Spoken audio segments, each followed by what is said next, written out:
Hey, what's going on, my friend? It's Jeff Newport from ChasingStrength.com. And in today's video, we are going to cover the 5 reasons you might not be seeing the results you want or expect from your kettlebell workouts. So, look, if you've been hoisting the ye olde kettlebells, right? That's some old English there. You've been hoisting your kettlebells, tossing them around, and you're not getting any stronger, or you're not losing any body fat, or you're not improving your conditioning levels, and you feel like Sysiphus, that guy who was doomed to all eternity by Zeus to push the rock up the hill, and then it would reach the top of the hill and roll back down, right? And they'd have to do it all over again and again and again. If you're feeling like Sisyphus, here are 5 reasons that might be the case.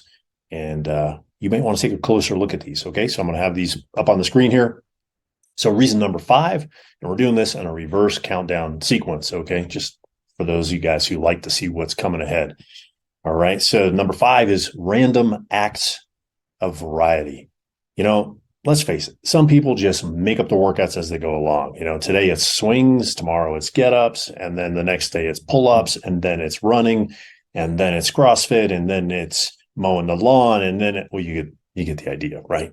So problem with that is your body isn't sure of the adaptation that you're requiring of it, right? So if the stimulus is always different, the body doesn't know what kind of response to give you, okay? It's called continuity in the training process. And these guys have none of it, okay? So it's like running up a gravel hill, right? If you've ever done that, or walking up a gravel hill, you have the illusion of making progress, but a gravel hill actually pulls you back down, right? So you go nowhere, all right? So remember, adaptations are specific. So there needs to be some kind of direction and organization in your planning and programming. All right. Number 4, recovery. Look, adaptation, this is not popular, but adaptation, or the results that you're looking for, leaner, stronger, more muscular, better condition, right? The old LGN, which is the look good naked, right? That comes from recovery and rest, right?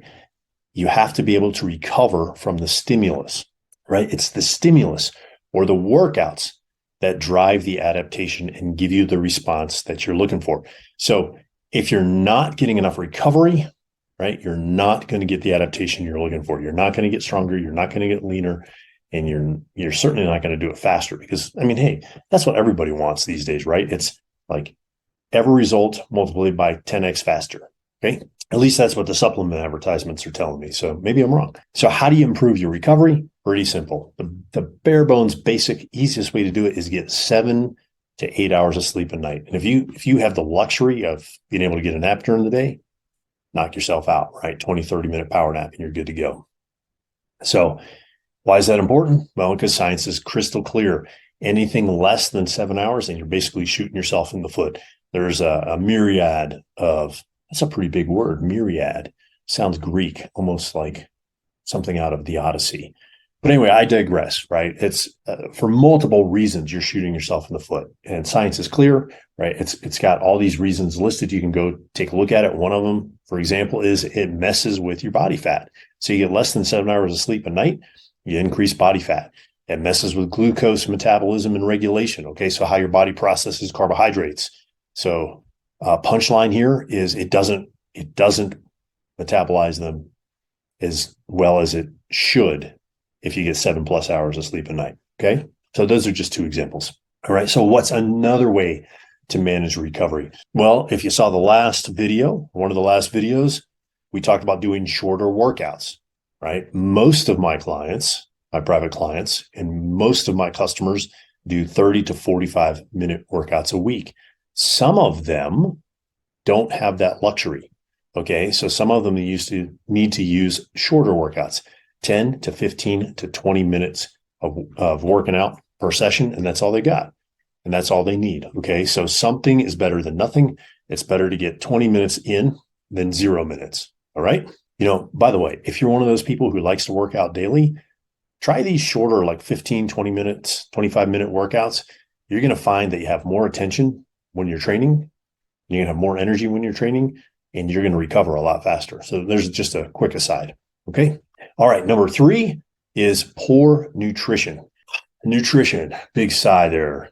This is something that people, especially in the kettlebell industry, or I should say community, it's probably a better term, just don't like to talk about.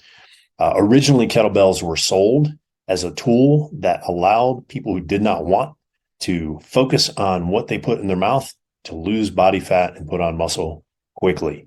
All right.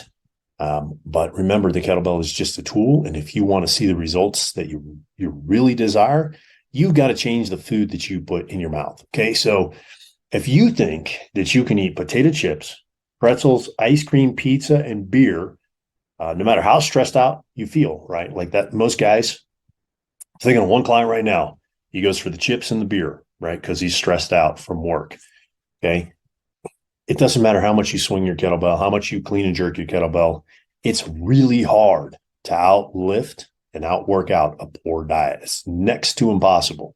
Not saying it can't be done, but there's got to be some specialized programming to go with those chips and beer, right? So, and most guys don't want to do what it takes to engage that specialized programming process. Okay. So at the end of the day, if you're not eating high quality foods and you're not eating protein-based diet, okay, which means that the majority of your diet is organized around protein, right? Like meat, fish, chicken, dairy, eggs. Eggs, dairy? I don't know. I can't remember anymore. Who knows? I hear pizza is now a vegetable, right? A couple of years ago, pizza became a vegetable. But so no vegetables in this, at least not the pizza kind. Okay. So base your diet around protein. Okay. That's going to go a long way for you. Okay. You are going to see some massive changes in your body composition just by doing that. Okay. So that was number 3. That's nutrition. Number 2 is poor or bad technique. You know, this is kind of a touchy topic for me because originally kettlebells were marketed in contrast to Olympic lifting. And I was a competitive Olympic lifter at the time that kettlebells hit the market in the early 2000s. And the premise was, hey, kettlebell lifting is the working man's Olympic lifting. So you don't need fancy shoes. You don't need a super brainiac coach, and you don't need specialized equipment. All you need is a kettlebell and a couple exercises, and you can get leaner and stronger faster than you imagined, right? From the comfort of your own home or the comfort of your own Courage Corner. And that is only partially true, okay? There still are some technical nuances that you need to master when using the kettlebell. Otherwise, you can get hurt. Now, this should go without saying, because if you're using a barbell, there are some techniques that you need to learn in order to not get hurt. Although, admittedly, the last time I went to a regular big box gym, it seemed that people ignored that idea, right? They just picked up the barbell any old way they wanted to.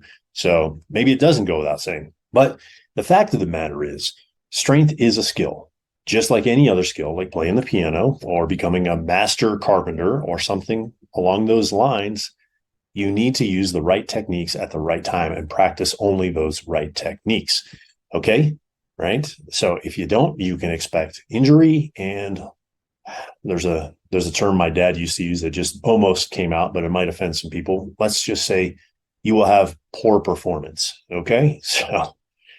So get your technique right so you don't get injured and so you don't have poor performance. Okay. So this last one, number 1, is incredibly counterintuitive. All right. So let me just get that out there. And it's this: you are trying way too hard. All right. Let me say that again. You're trying way too hard. And that's because many of us, especially if you're in your 40s, 50s, and maybe even 60s, you were conditioned, all right, maybe brainwashed is a better term, that if you don't go all out, train to failure, or go heavy, then you may as well go home. Right? So the workout was a waste of time. It was no good. That's just not true. Okay. You can make great strides and great gains in strength and body composition changes like muscularity when you're in your late teens and early 20s and your testosterone is flowing and you don't have a wife and you don't have 2.5 kids. Actually, these days, I know a lot of families who have 3, 4, and 5 kids. Right. And you don't have 2 car payments and you don't have 2 mortgages on your house and you're not getting paid 40 hours a week, but working 60 hours a week. Right. You just don't have those types of stressors. when you're in your late teens and early 20s, right? And so remember, training or working out is a stress, okay? And so we cannot use the same mechanisms for growth and results that we did when we were younger, right? We have got to be smarter than that. So what I recommend is what's called auto-regulation. I was first exposed to it in 1996 from my coach, and I've been recommending it probably the last 12 plus 15 years, 12 to 15 years. Let me say that correctly. I've been recommending it for the last 12 to 15 years to my clients and my customers. So what is auto-regulation? It's simply when the output of your training session is governed by loose or predetermined set of criteria or guidelines. Okay, so let me give you a couple examples.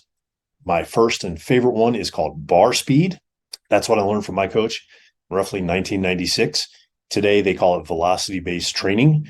And simply put, when the speed of your repetitions no longer remains constant, in other words, it slows down, right? Then you terminate the set. Okay. I'm not going to go into the reasons why. Just trust me, this thing works like a champ. How does that compare to traditional training, right? Well, in a recent study, and I'll put it in the description or maybe up here on the screen, a recent study compared velocity-based training to traditional periodized-based training, right? Where everything was prescribed, the sets and reps and rest periods and loads were prescribed weeks in advance. And what they find? They found that the velocity-based training group had a 50% greater gain in strength than the periodization-based training group. Okay, so that's pretty significant. I would take a 50% increase in my strength over, using just an off-the-shelf plan. Okay, so that's the first one. That's bar speed or velocity-based training, whatever you want to call it. The second one is rate of perceived exertion. All right, this is simply training on a scale of 1 to 10. 10 is maximum, and 1 is sitting on the couch eating those chips and drinking that beer. All right, with the remote in hand. So you're basically doing nothing. Okay, let's talk. This video is getting kind of long. Just check my clock here. So let's cover rate of perceived exertion and those parameters in some other video. Okay, so hopefully you found these 5 reasons helpful, and maybe you discovered one or more reasons why your training has stalled, if it has, and then now you know what to do to fix it. Okay, so if you are one of those guys who finds yourself doing number 5, like the randomized workouts, right? Just pulling something out of thin air, and you want to get on a plan, then what I'll do is I'll leave a link below this video for a plan that has been working great for guys all across the world for the past decade or so. And I think you'll probably enjoy it too. All right. So thanks so much for watching this video. Hope you enjoyed it as much as I enjoyed making it for you. If you did, click the like button, leave me a comment, tell me what you think, what you liked, didn't like. I'll respond, and click the subscribe button if you haven't already. And if you really liked the video and you found it helpful, pass it along to a friend and have them click the like button and the subscribe button, and we'll get the word out. Okay. Thanks so much. I will talk to you next time. Until then, stay strong.